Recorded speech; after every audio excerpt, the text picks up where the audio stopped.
Dans tout projet d'apprentissage, on a un phénomène qu'on peut résumer comme ça. Là, on a le temps, et là, on va avoir, on va dire, la confiance en soi, motivation.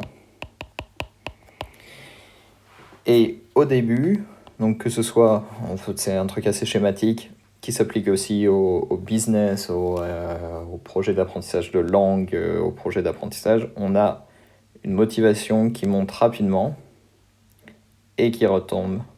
Et ensuite, on a the dip. Et ensuite, ça remonte et ça va vers l'avant. Alors, c'est un schéma assez, qui n'est pas toujours vrai, mais en général, moi, j'aime bien l'avoir en tête quand je fais un projet, parce que je sais qu'au début, alors ça compte pas vraiment cette partie-là, ça dépend un peu si on compte la motivation. Par exemple, ma motivation pour Open Classroom, moi, elle ressemblerait peut-être plus à quelque chose comme... on va mettre plutôt quelque chose comme ça, on commence très haut. Ouais, c'est pas jaune mon truc. Ouais, c'est ça. Ça commence très haut, et puis ça descend, et puis ça monte et ça descend, et puis là, en ce moment, on est par là, ça descend. Et la confiance, bon, c'est à peu près pareil. C'est pas trop important, en fait. C'est pas trop important, ce truc-là. Ce qui est important, ce que je veux montrer, c'est que faut s'attendre à avoir une fluctuation comme ça quand on apprend à coder, quand on apprend quelque chose. Donc sur Open Classroom, imaginons ça, c'est le projet 13, il va être par ici. Donc, en gros, dans ma tête, quand j'ai commencé, je me suis dit, ça va faire un truc comme ça. Et en gros, je me suis dit, mes projets, ils vont être à peu près sur cet axe. Et c'est ce que j'espère, en tout cas, puisque je suis dans une situation de basse motivation, ce qui est en train de se passer.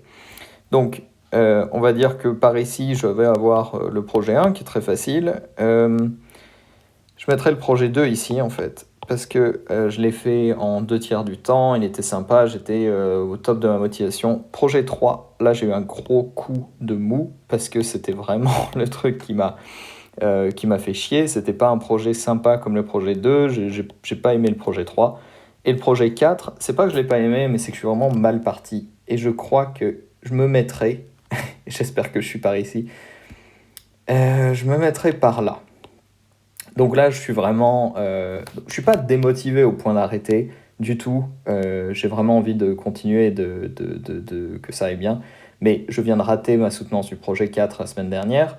Je vais devoir la repasser. J'ai fait le projet 5 aussi, qui est un tout petit projet qui est facile. Et j'ai pas eu un super résultat, mais c'est pas trop grave en fait. Apparemment, c'est normal que ce soit un projet difficile, puisque c'est vraiment des tests, juste des examens.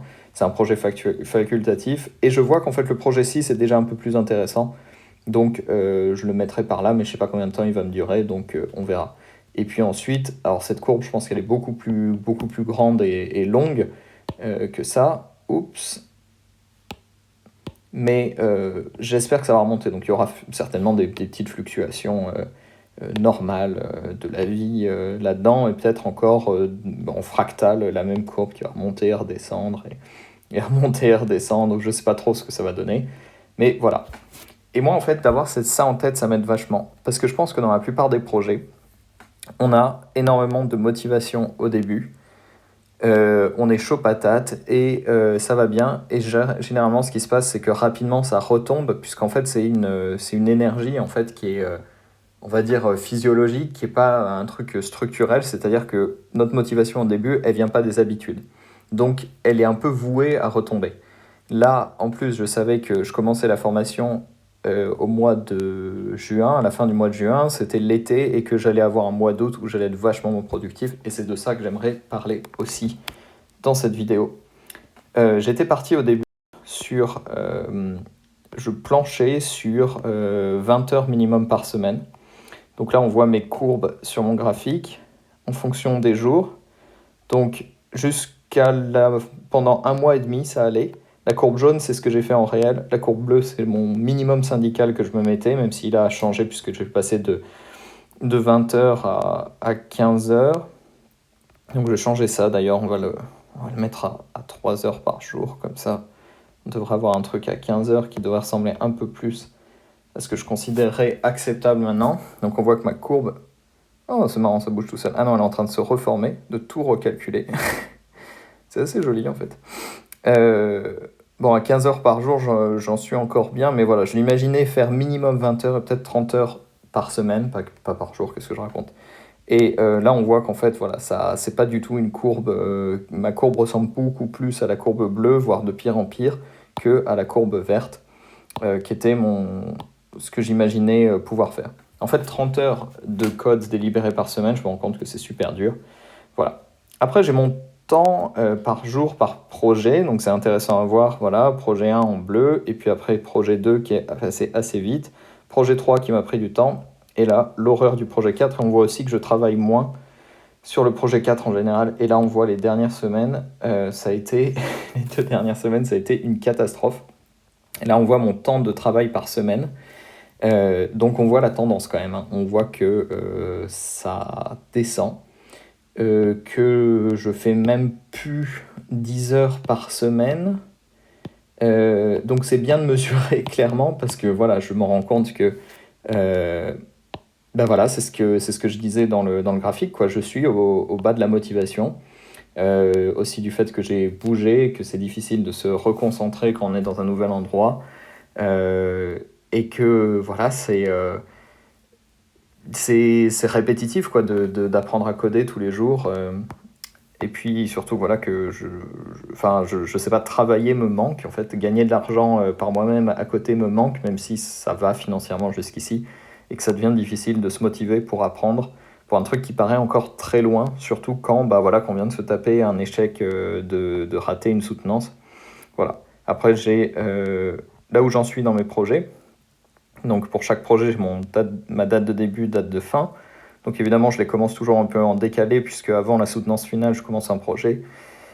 Ça, c'est le projet 4. Projet 5 qui est très rapide, mais je vais le repasser quand même juste pour le fun. Projet 6, ça va plutôt bien. Je pense que je devrais pas trop galérer. J'en sais rien en fait. Et donc là, normalement, en gros, on considère que je devrais avoir terminé le projet 4 et que j'en suis au projet 6. Et donc si je regarde ma expected timeline, voilà, j'en suis à peu près au bon endroit si je voulais finir en un an. Sauf que je ne veux pas du tout finir en un an, ça prend trop de temps. Et là, j'ai ma durée par projet. Et donc on voit que le projet 4 devait durer combien 60 heures. Et que là, j'en suis 98 heures. Donc c'est la lose grave pour ce projet 4. J'espère que le projet 6, je vais le faire en moins de temps et qu'après j'aurai un bon rythme où je pourrai me remettre sur les 2/3 du temps imparti pour finir. Voilà, après j'ai d'autres stats qui sont pas trop importantes. Mais voilà. Donc c'était une vidéo qui sert un peu à rien. Si vous intéressez à Python et à devenir développeur d'applications, je pense que vous aimez bien les graphiques et les stats. Donc ça fait jamais de mal d'en regarder. Et puis voilà, c'était pour moi aussi pour faire le point, pour vous montrer un petit peu genre les hauts et les bas et les moments de grande difficulté de ce projet. Et puis j'espère que ça va repartir et que dans les mois suivants, j'aurai des vidéos un peu plus joyeuses et optimistes à partager. Voilà, à la semaine prochaine pour la prochaine vidéo.